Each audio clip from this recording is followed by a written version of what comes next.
Hi everyone, welcome back to my channel.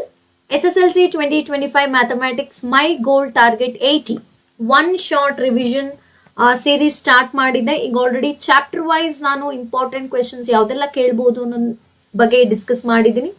ಇದ್ರ ಜೊತೆಗೆ application type ಯಾವ ತರ ಕ್ವೆಶನ್ಸ್ ಕೇಳಬಹುದು, ಅಪ್ಲಿಕೇಶನ್ ಅಥವಾ ಸ್ಟೇಟ್ಮೆಂಟ್ ಟೈಪ್ ಪ್ರಾಬ್ಲಮ್ಸ್ ಅನ್ನೋದು ಒಂದೆರಡು ಚಾಪ್ಟರ್ನ ಡಿಸ್ಕಸ್ ಮಾಡಿದ್ದೆ.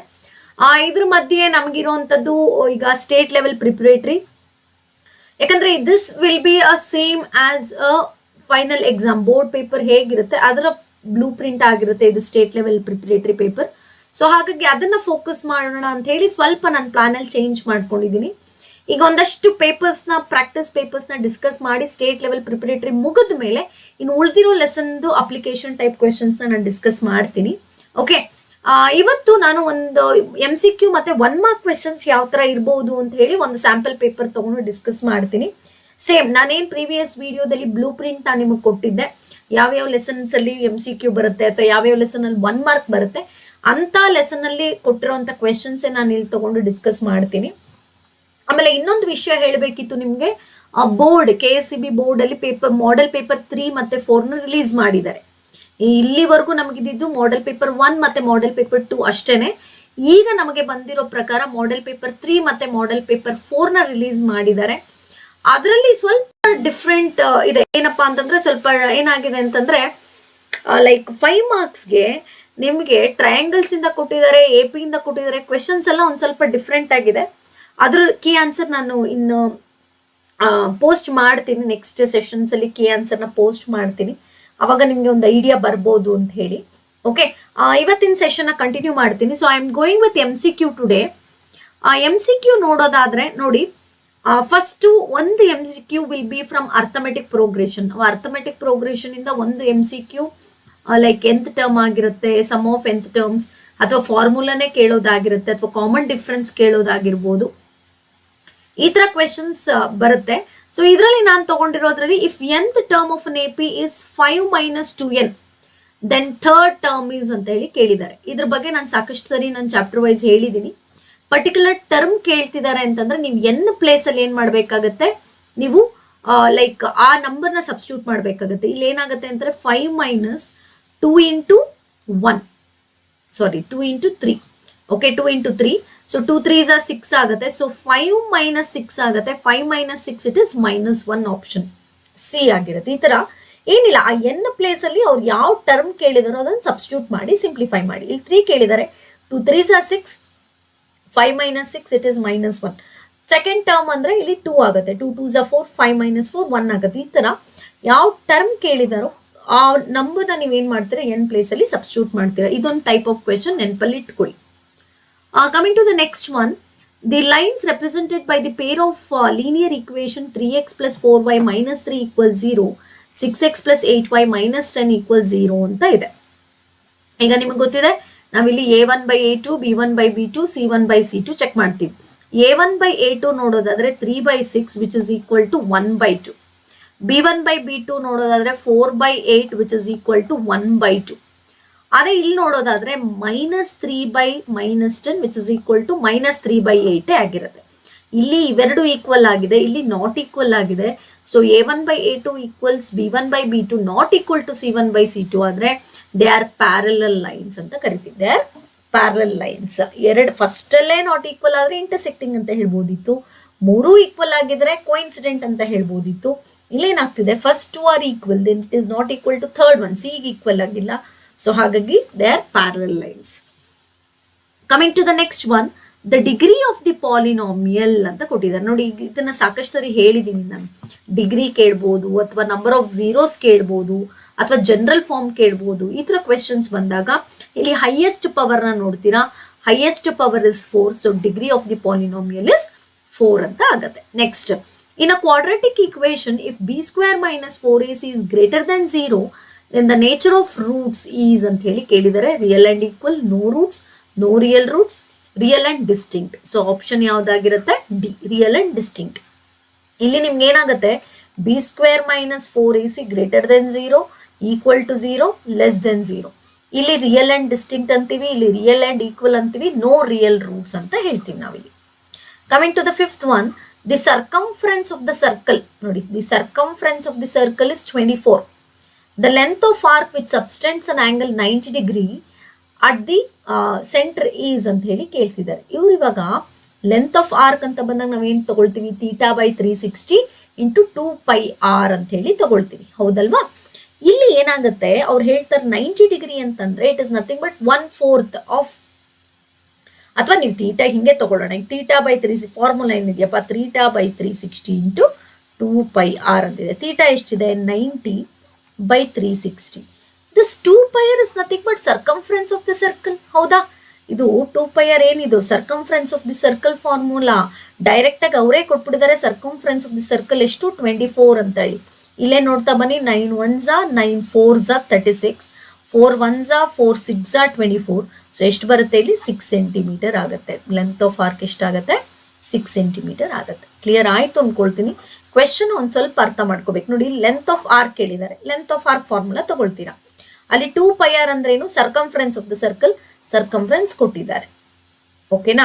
ಈ ಕೆಲವ್ರು ಏನ್ ಮಾಡ್ಬಿಡ್ತಾರೆ ಗೊತ್ತಾ, ಈ ಸರ್ಕಂಫರೆನ್ಸ್ ಆಫ್ ಸರ್ಕಲ್ ಅಲ್ವಾ, 2πr ಫಾರ್ಮುಲಾ ಹಾಕೊಳ್ತಾರೆ. 24 2 ಇಂಟು 22/7 ಇಂಟು ಇಲ್ಲೇನ್ ತಗೊಳ್ತಾರೆ 24. ಆವಾಗ ಆರ್ ಫೈಂಡ್ ಔಟ್ ಮಾಡ್ಕೊಂಡು ಇಲ್ಲಿ substitute. It is very lengthy and it is very simple. ಇದು ತುಂಬಾನೇ ಡೈರೆಕ್ಟ್ ಆಗಿ ಸಿಂಪಲ್ ಆಗಿರೋದ್ರಿಂದ, ಸೊ ಇಲ್ಲಿ ಡೈರೆಕ್ಟ್ ಆಗಿ ನೀವು ಸರ್ಕಂಫರೆನ್ಸ್ ಆಫ್ ಸರ್ಕಲ್ ಫಾರ್ಮುಲಾ ಹಾಕೊಂಡ್ಬಿಟ್ರೆ ಡೈರೆಕ್ಟ್ ಆಗಿ ನಿಮ್ಗೆ ಇಲ್ಲಿ ಸಿಗುತ್ತೆ. ಈ ತರ ಕ್ವೆಶನ್ ಸ್ವಲ್ಪ ಅರ್ಥ ಮಾಡ್ಕೊಳ್ಳಿ ಅಷ್ಟೇ. ನೀವು ತುಂಬಾ ತಲೆ ಕೆಡಿಸ್ಕೊಳ್ಳೋದು ಬೇಕಿಲ್ಲ. ನನ್ನ ಪ್ರಕಾರ MCQ 1 ಮಾರ್ಕ್ ಅಂತೂ ತುಂಬಾನೇ ಈಸಿ ಇರುತ್ತೆ, ಬಟ್ ಕ್ವೆಶನ್ ಅರ್ಥ ಮಾಡ್ಕೋಬೇಕು ನೋಡಿ. ಇಲ್ಲಿ ನಾವಿಲ್ಲಿ ಅಂತ ತುಂಬಾ ಕ್ರಿಟಿಕಲ್ ಇರೋಂಥ ಕ್ವೆಶನ್ ಇಲ್ವೇ ಇಲ್ಲ. ಓಕೆ, ನೆಕ್ಸ್ಟ್ ಬರೋಣ. ನೆಕ್ಸ್ಟ್ ನೋಡಿ, if x and y are relatively prime there HCF is. ನಾನು ಇದನ್ನ ಸಾಕಷ್ಟು ಸರಿ ಹೇಳಿದ್ದೀನಿ. ಪ್ರೈಮ್ ನಂಬರ್ಸ್ ಬಂದ್ರೆ ನಾನು ಇಲ್ಲಿ ಎರಡೇ ನೀವು ನೋಡ್ಕೋಬೇಕಾಗಿರೋದು ನೋಡಿ. ಇಲ್ಲಿ ಪ್ರೈಮ್ ನಂಬರ್ಸ್ ಬಂದ್ರೆ ಎಕ್ಸ್ ಮತ್ತೆ ವೈ ಅಥವಾ ಎ ಅಥವಾ ಬಿ ಅಂತ ನೀವು ತಗೊಳ್ತೀರಾ. ಅದು ಪ್ರೈಮ್ ನಂಬರ್ಸ್ ಆದ್ರೆ HCF ಯಾವಾಗ್ಲೂ 1 ಆಗಿರುತ್ತೆ. LCM ಏನಾಗ್ತೀರಾ, ಅವೆರಡನ್ನು ಮಲ್ಟಿಪ್ಲೈ ಮಾಡ್ತೀರಾ ಅಷ್ಟೇ. X into why are A into B, ನೀವೇನು ತಗೊಂಡು ಇದು ಎರಡು ಮಲ್ಟಿಪ್ಲೈ ಮಾಡ್ತೀರಾ. HCF ಯಾವಾಗ್ಲೂ ಏನಾಗಿರುತ್ತೆ, 1 ಆಗಿರುತ್ತೆ. Very simple. Coming to next one, the line which represent the secant in the given figure is. Secant ಅಂದ್ರೆ ಗೊತ್ತಿದೆ, it is a line which passes through a circle at 2 points ಅಥವಾ which intersect at circle at 2 points. So ಯಾವ್ದಾಗಿದೆ ಇಲ್ಲಿ, BC secant. ಈಗ ಉಳಿದಿದ್ದು ನೋಡ್ತಾ ಬರೋಣ. ಇದೇನಾಗುತ್ತೆ ನಿಮ್ಗೆ ಇಲ್ಲಿ, this is nothing but the tangent. ನೀವು ಕೇಳ್ಬೋದು, ಮ್ಯಾಮ್ ಇಲ್ಲೂ ಇಂಟರ್ಸೆಕ್ಟ್ ಮಾಡಿದೆಯಲ್ಲ ಯಾವ್ದಿದು ಯಾವುದು IJ, ಬಟ್ ಇದು ನೋಡಿ, ಇದು ಲೈನ್ ಸೆಗ್ಮೆಂಟ್. ಇದು ನೋಡಿ, ಇದು ಡಯಾಮೀಟರ್, ಇದು ಲೈನ್ ಸೆಗ್ಮೆಂಟ್, ಇದು ಕಾರ್ಡ್ ಆಗ್ಬಿಡುತ್ತೆ ನಮಗೆ. ಆದ್ರೆ ನಮಗೆ ಸ್ಟ್ರೈಟ್ ಲೈನ್ ಬರಬೇಕು. It should be a straight line which intersect a circle at 2 points. So ಯಾವ್ದಾಗಿದೆ ಇಲ್ಲಿ, BC is a secant. Next question ನೋಡಿ, if √3 tan θ is equal to 1, then the measure of θ. ಇದನ್ನ ಸುಮಾರು ಸರಿ ನಾನು ಡಿಸ್ಕಸ್ ಮಾಡಿದ್ದೀನಿ ಈ ತರ ಕ್ವೆಶನ್ಸ್ ನ. √3 ಈ ಕಡೆ ತಗೊಳ್ತೀವಿ, ಇಟ್ ಬಿಕಮ್ಸ್ 1/√3. ಸೊ ಥೀಟಾದಲ್ಲಿ ನಾವು 1/√3 ಯಾವಾಗ ತಗೊಳ್ತೀವಿ, when it is 30 degree. So option D. ನೋಡಿ, ಎಲ್ಲಾ ಕ್ವೆಶನ್ಸು ಈ ತರ ಮಿಕ್ಸಪ್ ಮಾಡಿ ಕೊಟ್ಟಾಗ ಕ್ವೆಶನ್ಸ್ ನಿಮ್ಗೆ ಸ್ವಲ್ಪ ಕಷ್ಟ ಅನ್ಸಿದ್ರು, ಬಟ್ ನನ್ನ ಪ್ರಕಾರ ಇಲ್ಲಿ 8 ಕ್ವೆಶನ್ಸ್ ಯಾವುದೇ ತರ ಟಫ್ ಇಲ್ಲ. ಎಲ್ಲ ಡೈರೆಕ್ಟ್ ಆಗಿ ನೀವು ಇಲ್ಲಿ ನನ್ನ ಪ್ರಕಾರ ಒಂದು 5 minutes ಅಲ್ಲಿ ಎಲ್ಲ ಆನ್ಸರು ನೀವು ಬರ್ದ್ಬಿಡ್ಬೋದು ಅಲ್ಲಿ. ಓಕೆನಾ, ಸ್ಟಾರ್ಟಿಂಗ್ ಅಲ್ಲೇನೆ. ನೆಕ್ಸ್ಟ್ 1 ಮಾರ್ಕ್ ಕ್ವೆಶನ್ ಬಂದಾಗ ಈ ತರ ಇರುತ್ತೆ ನೋಡಿ. ಇನ್ನೊಂದು ಜಸ್ಟ್ ಸ್ಯಾಂಪಲ್ ತಗೊಂಡಿರೋದು ಅಷ್ಟೇ, ಒಂದು ಕ್ವಶನ್ ಪೇಪರ್ನ, ಇದು ಡಿಸ್ಟ್ರಿಕ್ಟ್ ಪ್ರಿಪರೇಟರಿ ಪೇಪರ್ ನಾನು ತಗೊಂಡಿರೋದು. ಯಾರೋ ಒಬ್ರು ಸ್ಟೂಡೆಂಟ್ ಮೇಲ್ ಮಾಡಿದ್ರು ನನಗೆ ಡಿಸ್ಕಸ್ ಮಾಡಿ ಅಂತ ಹೇಳಿ. ಸೊ ಹಾಗಾಗಿ if 3, x minus 1, 11 are the consecutive terms of AP, find the value of x ಅಂತ ಕೇಳ್ತಾ ಇದ್ದಾರೆ. x ಅಂತ ಕೇಳ್ತಿದ್ದಾರೆ. x ಅನ್ನೋದು ಎಲ್ಲಿದೆ, ಮಿಡಲ್ ಟರ್ಮ್ ಅಲ್ಲಿ ಇದೆ. ಹಾಗಾದ್ರೆ ನಾವು ಮಿಡಲ್ ಟರ್ಮ್ ನ ಈಸಿಯಾಗಿ ಫೈಂಡ್ ಔಟ್ ಮಾಡ್ಬೋದು, ನಿಮಗೆ ಗೊತ್ತಿದೆ. ಫಾರ್ ಎಕ್ಸಾಂಪಲ್, ನಿಮ್ಗೆ ಲಾಸ್ಟ್ ಇದ್ರಲ್ಲಿ ಕೊಟ್ಟಿದ್ದಾರೆ, ಇದು ಕಾನ್ಸೆಕ್ಯೂಟಿವ್ ಟರ್ಮ್ ಆದ್ರೆ ನಿಮ್ಗೆ ಮಿಡಲ್ ಟರ್ಮ್ B ಬೇಕು ಅಂದ್ರೆ ಫಸ್ಟ್ ಲಾಸ್ಟ್ ಟರ್ಮ್ ನ ಆಡ್ ಮಾಡಿ ಡಿವೈಡೆಡ್ ಬೈ 2 ಮಾಡ್ಕೊಂಡ್ರೆ ನಮ್ಗೆ ಏನ್ ಸಿಗುತ್ತೆ, ಮಿಡಲ್ ಟರ್ಮ್ ಸಿಗುತ್ತೆ ಅಂತ. ಅದ್ರ ಪ್ರಕಾರ ನೋಡೋದಾದ್ರೆ ಮಿಡಲ್ ಟರ್ಮ್ ಏನು, x minus 1, ಇಲ್ಲೇನಿದೆ 3 + 11/2. x minus 1 3 + 11 14, 14/2 ಅಂದ್ರೆ 7 ಮೈನಸ್ ಇಲ್ಲಿ ನಮ್ಗೆ x ಬೇಕಾಗಿರೋದು. ಸೊ ಇಟ್ ಇಸ್ 7 + 1 ಆಗುತ್ತೆ. x is equal to ಎಷ್ಟಾಯ್ತು, 8 ಆಯ್ತು. ಹಾಗಾದ್ರೆ x ವ್ಯಾಲ್ಯೂ ಏನು, 8. ಚೆಕ್ ಮಾಡೋಣ ಈಗ ನನ್ನ ಆನ್ಸರ್ ಕರೆಕ್ಟಾ. ಕೆಲವ್ರು ಕಮೆಂಟ್ ಮಾಡಿದ್ರು, ಮ್ಯಾಮ್ ಎಲ್ಲ ಸಾಲ್ವ್ ಮಾಡ್ತೀವಿ, ಆನ್ಸರ್ ಬಂದ್ಮೇಲೆ ಕರೆಕ್ಟಾ ಇಲ್ವಾ ಅಂತ ಒಂದು ಡೌಟ್ ಬರುತ್ತೆ ಅಂತ. ಬೇಕಾದ್ರೆ ಇಲ್ಲಿ ಚೆಕ್ ಮಾಡೋಣ ನೋಡಿ. 3 ನಾನು ಇವಾಗ ಎಕ್ಸ್ಗೆ ಏನಾಗ್ತೀನಿ, 8 ಹಾಕ್ತೀನಿ. 8 - 1 ಏನಾಗುತ್ತೆ, 7. 11. ನೋಡಿ ಇವೆರಡಕ್ಕೂ ಡಿಫ್ರೆನ್ಸ್ ಎಷ್ಟಿದೆ 4. ಇವೆರಡಕ್ಕೂ ಡಿಫ್ರೆನ್ಸ್ ಎಷ್ಟಿದೆ 4. ನೋಡಿ ಇಟ್ ಇಸ್ ಇನ್ AP. ಸರಿ ಹೋಯ್ತು. ಓಕೆನಾ, ಈ ತರ ನೀವು ಕ್ರಾಸ್ ಚೆಕ್ ಕೂಡ ಮಾಡ್ಕೋಬಹುದು. Coming to the 10th one, in the given figure what is the number of zeros of the polynomial y is equal to p of x. Number of zeros ಗೊತ್ತಿದೆ. the point where it intersect the x axis, ಎಷ್ಟು points intersect ಆಗ್ತಿದೆ 3 ಆಗ್ತಿದೆ. So number of zeros ಅಂತ ನಾವು ತಗೊಳ್ಳೋದಾದ್ರೆ ಎಷ್ಟಾಗುತ್ತೆ 3 ಆಗುತ್ತೆ, because it intersect x axis at 3 points. In 11th question ನೋಡಿ, write the probability of certain event. Write the probability of certain event ಅಂತ ಬಂದಾಗ ಏನಾಗಿರುತ್ತೆ, ಸರ್ಟನ್ ಇವೆಂಟ್ ಪ್ರಾಬಬಿಲಿಟಿ ನಾವು ಹೇಗೆ ಫೈಂಡ್ ಔಟ್ ಮಾಡ್ತೀವಿ, ಇಟ್ ಇಸ್ ಆಲ್ವೇಸ್ 1 ಆಗಿರುತ್ತೆ. ಒಂದು ಸರ್ಟನ್ ಇವೆಂಟ್ ನಾವು ತಗೊಳಕ್ ಹೋದ್ರೆ ಏನಾಗುತ್ತೆ ಅಂದಾಗ ಇಟ್ ಇಸ್ ಆಲ್ವೇಸ್ 1 ಅಂತ ಹೇಳಿ ನೀವು ಬರೆದ್ರೆ ಆಯ್ತು. ಓಕೆನಾ, so you have to always 1. It is always 1 ಅಂತ ನೀವು ಆನ್ಸರ್ ಬರೆದ್ರೆ ಸಾಕಿಲ್ಲಿ. Okay, coming to the next one, 12th one ನೋಡಿ. If one of the roots of quadratic equation x minus 1 into x plus 5 is equal to 0 is 1, find the other root. ಈ ಕ್ವೆಶನ್ಗೆ ಸುಮಾರು ಜನ ಇಲ್ಲಿ confuse ಆಗ್ತೀರಾ. ಏನಿದೆ ಹಿಂಗೆ ಕೊಟ್ಬಿಟ್ಟಿದ್ದಾನೆ ಅಂತಂದ್ರೆ ನೋಡಿ, ಇದು last step of factorisation method. ಈಗ ನಾವೇನ್ ಮಾಡ್ತೀವಿ, 0ಗೆ ಈಕ್ವೇಟ್ ಮಾಡ್ತೀವಿ. ಸೊ ಎಕ್ಸ್ ಮೈನಸ್ 1 = 0 ಅಂದ್ರೆ x is equal to 1 ಅಲ್ವಾ, ಅವ್ರು ಅದನ್ನೇ ಕೊಟ್ಬಿಟ್ಟಿದ್ದಾರೆ. ಒಂದು 1 ಆಗ್ಬಿಟ್ರೆ ಇನ್ನೊಂದು ಏನಾಗುತ್ತೆ, ಅದನ್ನ ಈಕ್ವೇಟ್ ಮಾಡ್ತೀವಿ, ಏನಾಗುತ್ತೆ -5. ಸೊ ಅದರ್ ರೂಟ್ ಇಸ್ -5 ಅಂತ ಹೇಳಿ ಬರೀತೀರಾ ಅಷ್ಟೇ, very simple. Coming to the 13th one ನೋಡಿ, find the coordinates of the mid point of line joining the points 5, 6 and 3, 4 ಅಂತ. ಮಿಡ್ ಪಾಯಿಂಟ್ ಅಂದ ತಕ್ಷಣ formula is must p of x, y x1 plus x2 by 2 y1 plus y2 by 2 ಅಂತ ಹೇಳಿ ಕೊಡ್ತಾರೆ. So x1 plus x2 ಅಂತಂದ್ರೆ 5 plus 3, so 5 plus 3 by 2, 6 plus 4 by 2. ಇಲ್ಲಿ direct ಆಗಿ ಮಾಡ್ತೀನಿ. 5 plus 3 8, 8 by 2 it is 4, 6 plus 4 10, 10 by 2 it is 5. So 4, 5 will be the midpoint. 14th one, ಈ questions ನಾನು ಸುಮಾರು ಸರಿ ರಿಪೀಟ್ ಮಾಡ್ತಾನೆ ಇರ್ತೀನಿ. ಪ್ರೈಮ್ ಫ್ಯಾಕ್ಟರ್ಸ್ ನ ಕೇಳ್ತಾರೆ ಅಂತ ಹೇಳಿ. So go for prime factors. 2 60s, 2 30s, 2 15s ಆಯ್ತು. Next 5 3s. ಹಾಗಾದ್ರೆ ಇದ್ರ ಪ್ರಕಾರ ನೋಡೋದಾದ್ರೆ ನಾವು 120 ಏನಂತ ಬರೀಬಹುದು, 2 to the power of 3, 2 cube 3 into 5. So this will be the product of prime factors ಆಗಿರುತ್ತೆ. ಇನ್ನು ಉಳ್ಕೊಂಡಿರೋ 2 ಕ್ವೆಶನ್ ನೋಡ್ತಾ ಬನ್ನಿ. ಇದು ಸ್ವಲ್ಪ ಸುಮಾರು ಜನ ಕನ್ಫ್ಯೂಸ್ ಮಾಡ್ಕೊಳ್ಳೋಂಥ ಕ್ವೆಶನ್ ಇದೆ. The volume of right cone is 35 centimeter cube. If the cylinder ನೋಡಿ, if a cylinder has a same radius of base and height, what is a volume of cylinder ಅಂತ ಹೇಳಿ ಕೇಳಿದ್ದಾರೆ. ಇಲ್ಲಿ ಯಾವುದನ್ನ ಕೊಟ್ಟಿದ್ದಾರೆ ಅಂತ ನೀವು ನೋಡ್ಬೇಕಾಗತ್ತೆ. ಸೊ ಯಾವುದನ್ನ ಕೊಟ್ಟು ಏನ್ ಕೇಳ್ತಿದ್ದಾರೆ, ವಾಲ್ಯೂಮ್ ಆಫ್ ಕೋನ್ ಕೊಟ್ಟಿದ್ದಾರಾ? ಎಸ್, ವಾಲ್ಯೂಮ್ ಆಫ್ ಕೋನ್ ಕೊಟ್ಟಿದ್ದಾರೆ. ವಾಲ್ಯೂಮ್ ಆಫ್ ಕೋನ್ ಕೊಟ್ಟು ವಾಲ್ಯೂಮ್ ಆಫ್ ಸಿಲಿಂಡರ್ನ ಕೇಳ್ತಾ ಇದ್ದಾರೆ. ಇಲ್ಲಿ ನಮಗೆ ರಿಲೇಶನ್ಶಿಪ್ ಏನಪ್ಪಾ ಅಂತಂದ್ರೆ ನೋಡಿ, ಸೊ ಒಂದು ವಾಲ್ಯೂಮ್ ಆಫ್ ಸಿಲಿಂಡರ್ ನೋಡಿ, ಇಲ್ಲಿ ವಾಲ್ಯೂಮ್ ಆಫ್ ಸಿಲಿಂಡರ್ ನಮಗೆ ಬೇಕು ಅಂತಂದ್ರೆ 3 times of volume of cone ಆಗಿರ್ಬೇಕಾಗಿರುತ್ತೆ. ಅರ್ಥ ಆಗ್ತಿದ್ಯಾ? ಸೊ ಇಲ್ಲಿ ನಮ್ಗೆ ನೋಡ್ತಾ ಬನ್ನಿ, ಯಾವುದೋ ಒಂದು ನಾನು ಸಿಲಿಂಡರ್ ತಗೊಂಡಿದ್ದೀನಿ, ಇದ್ರ ತುಂಬಾ ಫಿಲ್ ಆಗಬೇಕು ಅಂದ್ರೆ ನನ್ನ ಕೋನಲ್ಲಿ ನಾನು 3 times ಹಾಕಬೇಕು. This is the relationship between the volume of cone and the volume of, ನಿಮ್ಗೆ ಗೊತ್ತಿದೆ ಫಾರ್ಮುಲಾ. ಇವಾಗ ವಾಲ್ಯೂಮ್ ಆಫ್ ಸಿಲಿಂಡರ್ ಎಷ್ಟಪ್ಪ, πr²h ಅಂತೇಳಿ ಬರಿತೀವಿ. ಇಲ್ಲೇನ್ ಬರಿತೀವಿ, 1/3 πr²h. ನೋಡಿ, ಇದ್ರನ್ನ 3 times ಮಾಡಿದ್ರೆ ನಮ್ಗೆ ಏನ್ ಬರುತ್ತೆ, ವಾಲ್ಯೂಮ್ ಆಫ್ ಕೋನ್ ಬರುತ್ತೆ ಅಂತ ಹೇಳಿ ನಾವು ಫಾರ್ಮುಲಾದಲ್ಲೇ ಬರ್ದಿದೀವಿ, ಹೌದಲ್ವಾ? ಅದರ ಪ್ರಕಾರ ನೋಡೋದಾದ್ರೆ ಈ ರಿಲೇಶನ್ಶಿಪ್ ನ ನೀವು ಯೂಸ್ ಮಾಡಬೇಕಾಗತ್ತೆ.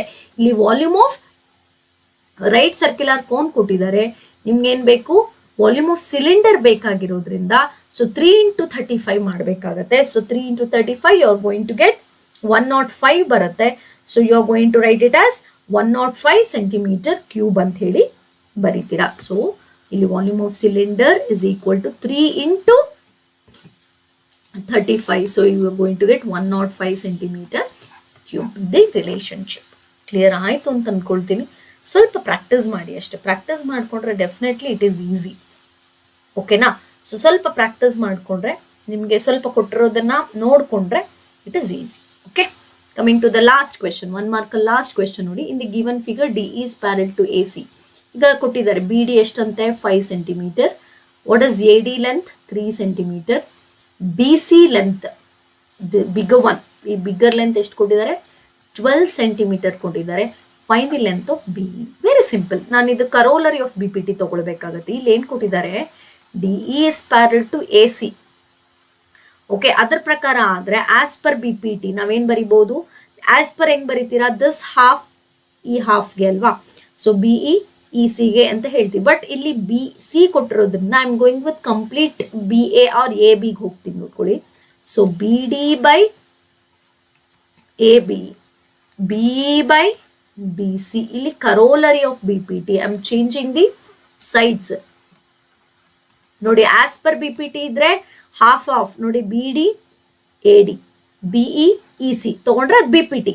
ನಾನು ಸೈಡ್ಸ್ನ ನನ್ನ ಅಂದರೆ ಇಲ್ಲಿ ಕೊಟ್ಟಿರುವಂಥ ಡೈಮೆನ್ಷನ್ಸ್ನ ನೋಡ್ಕೊಂಡು ಚೇಂಜ್ ಮಾಡಿಕೊಂಡ್ರೆ you going to write corollary of B P T. So B D ಎಷ್ಟು ಕೊಟ್ಟಿದ್ದಾರೆ 5, ಎ ಬಿ ಎಷ್ಟು ಬರೀತಾರೆ ಟೋಟಲ್ ತಗೊಳ್ಬೇಕು 5 + 3 8 is equal to what is the length of B E. B E ಗೊತ್ತಿಲ್ಲ ಅಲ್ವಾ, as B E let us keep it as it is. Next coming to the B C. B C ಎಷ್ಟು ಕೊಟ್ಟಿದ್ದಾರೆ, it is 12 centimetre. Clear ಆಯ್ತಾ. ಇಲ್ಲಿ ನಾವೇನು ಮಾಡಬೇಕಾಗತ್ತೆ, we have to cross multiply ಮಾಡೋಣ. Cross multiply ಮಾಡಿದ್ರೆ ಏನು ಬರುತ್ತೆ ನಿಮಗೆ, 12 5 60 ಆಗುತ್ತೆ. 60 ಡಿವೈಡೆಡ್ ಬೈ 8 ತಗೊಳ್ಬೇಕಾಗತ್ತೆ. ಸೊ ಕ್ರಾಸ್ ಮಲ್ಟಿಪ್ಲೈ ಮಾಡಿದ್ರೆ B E is equal to 12 5 60, 60 divided by 8 ಎಷ್ಟು ಬರುತ್ತೆ, 7.5 ಬರುತ್ತೆ. ಯಾಕಂದರೆ ನೋಡಿ 8 7s are 56, 4.48, 5s are 40. So 7.5 centimetre ಬರುತ್ತೆ. ಕ್ಲಿಯರ್ ಆಯಿತು ಅಂದ್ಕೊಳ್ತೀನಿ ಇಷ್ಟನ್ನು. ಸೊ ಇದಿಷ್ಟು ನಾನಿವತ್ತು MCQ ಮತ್ತು 1 ಮಾರ್ಕ್ ಕ್ವೆಶನ್ ಡಿಸ್ಕಸ್ ಮಾಡಿದ್ದೀನಿ. ಯಾಕೆ ಮ್ಯಾಮ್ ಇನ್ನೂ ಒಂದಷ್ಟು ಡಿಸ್ಕಸ್ ಮಾಡ್ಬೋದಿತ್ತಲ್ಲ ಅಂದರೆ ನನಗೆ ಸ್ವಲ್ಪ ಟೈಮ್ ನನಗೆ ಅಡ್ಜಸ್ಟ್ ಆಗ್ತಾ ಇಲ್ಲ. ಯಾಕಂದರೆ ನಾನು ವರ್ಕಿಂಗ್ ಸ್ಕೂಲಲ್ಲಿ ವರ್ಕ್ ಮಾಡೋದ್ರಿಂದ ಬಂದು ಮಾಡಿ ಎಡಿಟ್ ಮಾಡಿ ಪೋಸ್ಟ್ ಮಾಡೋಕ್ಕೆ ಸ್ವಲ್ಪ ಟೈಮ್ ತೊಗೊಳ್ತಿದೆ.